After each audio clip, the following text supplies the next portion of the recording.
Salut! Aujourd'hui, je vais vous présenter rapidement une autre classe de City of Heroes, et pas la moindre s'il en est, la Brute. A la base, le jeu ne proposait de jouer que des super-héros. Avec la mise à jour 6, intitulée Along Came a Spider, et sortie en octobre 2005, on pouvait désormais jouer aussi des super-vilains. La Brute est un archétype de vilain qui, au sein du groupe, va jouer le rôle de tank pour attirer l'attention des ennemis et encaisser des dégâts que nul autre archétype ne pourrait encaisser. C'est une classe de corps à corps par excellence. À la fois doté d'une énorme défense et d'une énorme puissance offensive, c'est un archétype tanky et punchy idéal pour les joueurs qui aiment sauter dans le tas. Les pouvoirs primaires de la Brute sont conçus spécialement pour le combat au corps à corps. Les ensembles de pouvoirs primaires sont communs aux ravageurs et aux rôdeurs que je présenterai plus tard. Quant aux lignes secondaires, elles aussi communes à ces trois classes, et qui regroupent des pouvoirs de résistance et de défense, elles constituent la ligne primaire du tank, donc je vous les présenterai dans une vidéo à venir dédiée. Comme tous les archétypes de COH, la Brute dispose d'un pouvoir passif unique, la Fureur. En gros, plus vous attaquez et prenez de coups, plus vos dommages augmentent. Allons découvrir un peu mieux cet archétype que certains considèrent comme la meilleure classe du jeu.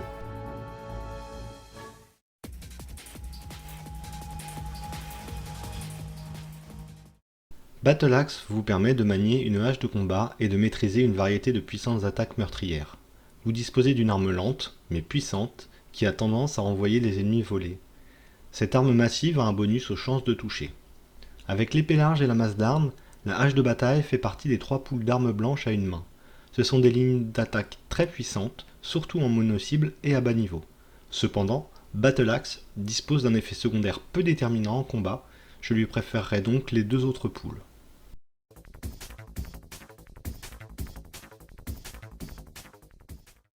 Manier une épée large et maîtriser une variété de puissantes attaques mortelles.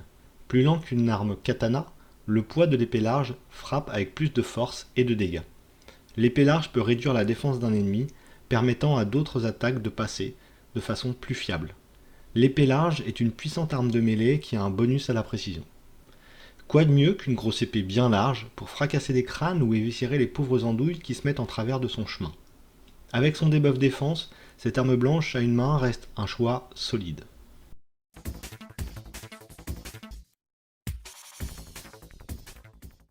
Les griffes sont des os ou des lames qui sortent de vos mains et causent des dégâts mortels. La légèreté et la sensation naturelle des griffes donnent à cet ensemble de pouvoirs un coût d'endurance réduit et un taux d'attaque plus rapide que les autres ensembles de mêlée. Voilà. Si vous vouliez jouer Wolverine des X-Men, prenez ce pool. Bien que les dégâts soient limités, le gameplay est fun et nerveux. A noter que cet ensemble de pouvoirs propose 2 attaques à distance.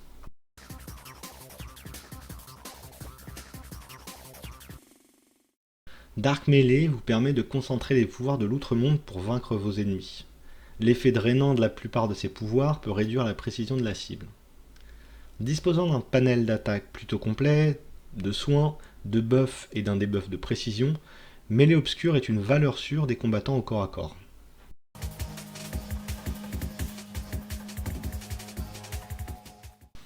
Vous êtes un maître du combat avec une lame dans chaque main.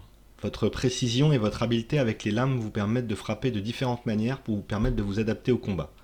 Dual Blade est un pool à part, car les attaques que vous choisirez d'utiliser détermineront le combo final que vous effectuerez. Perso, j'aime bien car je trouve les animations très stylées.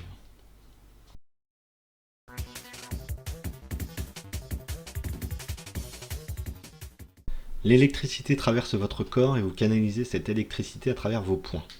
Mêlée électrique vous permet de vaincre vos ennemis avec différents pouvoirs d'attaque en mêlée, tout en les choquant d'un puissant courant électrique. Les pouvoirs de mêlée électrique peuvent drainer l'endurance des ennemis et interrompre temporairement leur récupération d'endurance. Certains pouvoirs peuvent même vous rendre une partie de votre endurance. Cette ligne est clairement orientée pour faire des dégâts de zone. Avec en plus l'effet secondaire de drain d'endu, vous allez faire des ravages dans les rangs de vos adversaires.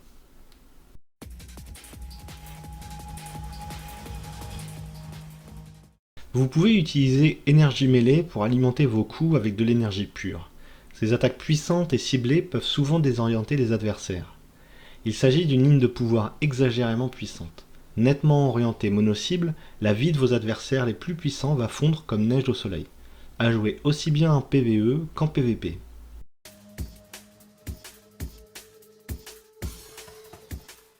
Fiery Melee vous permet d'attaquer avec le feu et même de faire apparaître des armes de mêlée incandescentes. Les pouvoirs de mêlée de feu ont tendance à mettre les ennemis en feu, infligeant des dommages supplémentaires au fil du temps. Contrairement à la ligne feu du blaster, celle de la brute est nettement moins efficace. Cependant, elle reste très puissante à haut niveau.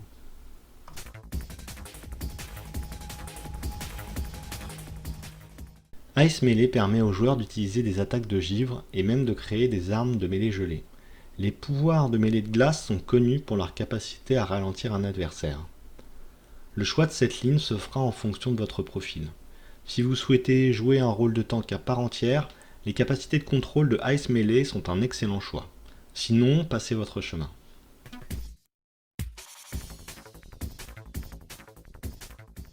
Manier un katana et maîtriser une variété de puissantes attaques meurtrières. Une arme rapide et élégante, le katana est plus rapide qu'une épée large et peut réduire la défense d'un ennemi. Le katana est une lame fine qui bénéficie d'un bonus à la précision. Arme blanche à deux mains, le katana est peu gourmand en endurance et vraiment sympa à jouer. Sa cadence de frappe en fait un très bon choix pour le PVP.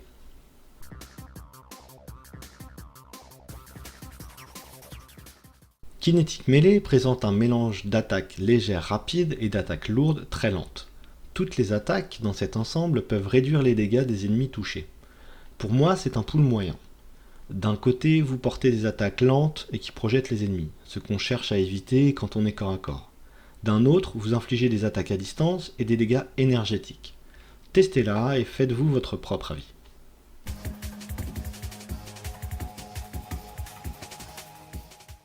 Vous maîtrisez une compilation de diverses techniques de combat du monde entier. Arts martiaux fait de vous un maître de l'art du combat à main nue.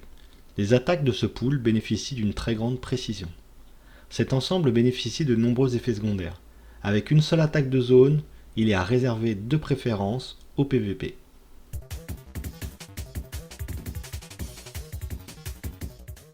Vous êtes capable de frapper des ennemis avec des projections psychiques et même des lames psioniques mortelles.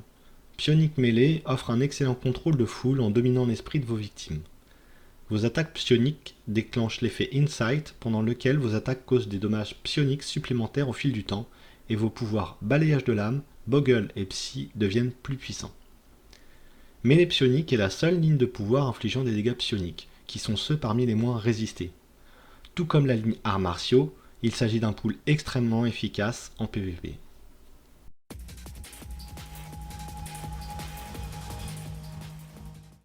Vous êtes capable d'exploiter la puissance des radiations pour écraser vos ennemis. Vos attaques en mêlée ont une chance d'infliger l'état contaminé à une cible pendant une période modérée. Frapper des cibles contaminées avec une frappe contaminée, une frappe radioactive, un siphon de radiation ou un coup dévastateur étend une partie des dégâts de ces attaques aux ennemis à proximité. Ce pool inflige des dégâts toxiques. L'un des meilleurs ensembles de pouvoirs pour tous les archétypes corps à corps. Les dégâts toxiques peu résistés, de grosses attaques mono-cibles, des attaques multi-cibles, du debuff et du soin, en un mot, complet.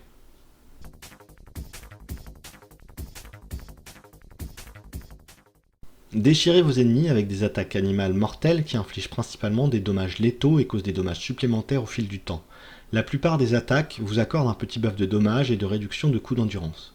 Vous pouvez avoir jusqu'à 5 stacks de frénésie sanguinaire qui peuvent être maintenus ou être consommés pour augmenter l'effet de certaines attaques.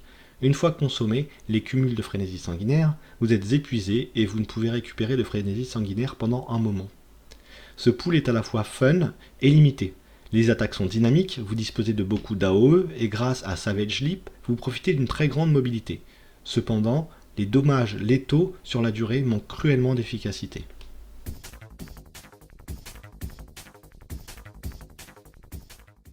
Des épines surgissent de votre corps et peuvent causer des dommages en mêlée ou à très courte portée. Les épines contiennent une toxine neurale qui inflige des dommages toxiques supplémentaires et peut ralentir ou immobiliser vos ennemis. La toxine est cumulative, et plusieurs coups affecteront la cible plus fortement. Très peu d'ennemis ont une résistance au poison.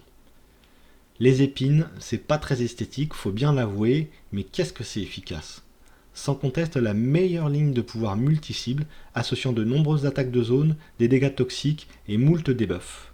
Pour moi, incontournable.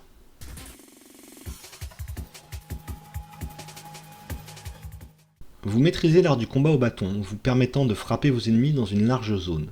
Staff Fighting fournit une bonne quantité d'effets de contrôle ainsi que certains autobuffs.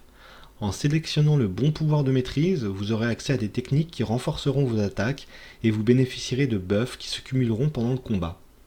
Je n'ai jamais trop su quoi penser de la ligne Staff Fighting. Bien que ce ne soit pas la plus efficace, elle est l'une des plus originales, et les animations de pouvoir sont tellement classe qu'elle mérite quand même de s'y attarder.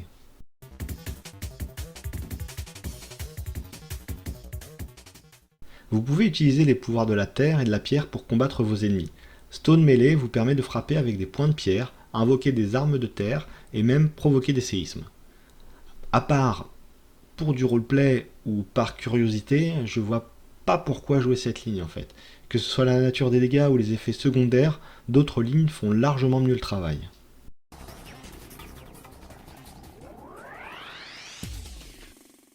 Street Justice déclenche des attaques dévastatrices qui affaiblissent, handicapent ou gênent les ennemis. Cet ensemble de pouvoirs n'a aucune forme unique d'effet secondaire. Au lieu de cela, il y a de nombreuses façons de paralyser les ennemis. Les pouvoirs d'attaque de Street Justice se répartissent en deux catégories, constructeurs combo et finisseurs. Les constructeurs ajoutent un niveau combo et les finisseurs déclenchent l'effet final. Cumulez votre combo jusqu'au 3e niveau afin d'exécuter un finisseur d'une efficacité maximale. Voici une ligne bien sympa et bien bourrine. Facile à prendre en main, vous envoyez des mandales et des coups de latte à tout va en combinant les attaques pour maximiser les dégâts.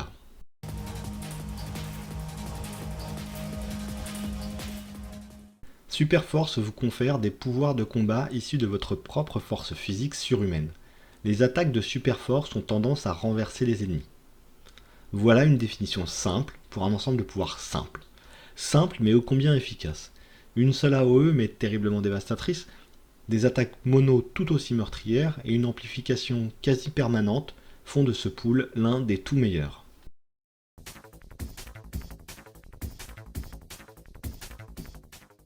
Vous maniez une arme à deux mains gigantesque. Le poids de votre arme lui confère des propriétés destructrices. Titan Weapon bénéficie d'une exceptionnelle capacité à faire des dégâts de zone tout en conservant un fort potentiel sur cible unique. Certains pouvoirs ne peuvent être utilisés qu'en combo, tandis que d'autres vous permettent d'accumuler de l'élan et d'accélérer votre vitesse d'attaque pendant quelques instants. Tout est dit, probablement l'ensemble de pouvoirs à l'arme blanche le plus destructeur. Cependant, sa lenteur et l'obligation de faire des combos pour pouvoir accéder à certaines attaques peuvent rebuter certains joueurs.